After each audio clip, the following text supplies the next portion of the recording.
Wir sind heute in Oberammergau und nutzen die Pistenbully Miniski, um den Kindern den ersten Schneekontakt zu ermöglichen und ein Skigefühl zu vermitteln. Wir schauen natürlich auch, vor allem bei den Erstklässlern, die jetzt noch nie auf Ski gestanden sind, gehen die erst einmal auf die Pistenbully Miniski.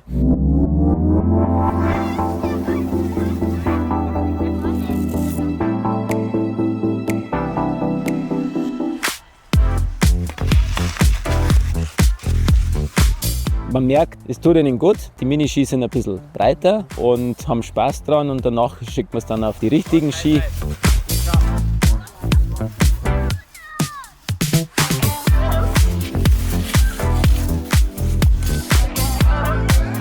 Natürlich wird man nicht von heute auf morgen Abfahrer, sondern jeder fängt mal klein an.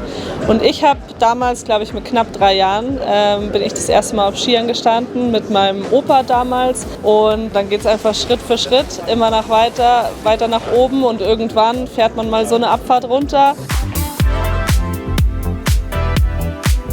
Pistenbully ist schon langjähriger Partner des Deutschen Skiverbandes und ihnen liegt die Förderung von jungen Talenten sehr am Herzen. Wir finden das sehr cool, dass wir mit Pistenbully hier gemeinsam auftreten und erfolgreich das Nachwuchsprojekt fördern. Es ist ganz unkompliziert anzuwenden, kann von jeder Schule, von jedem Verein genutzt werden. Und dafür ein herzliches Dankeschön an Pistenbully für die zur Verfügungstellung der Ski.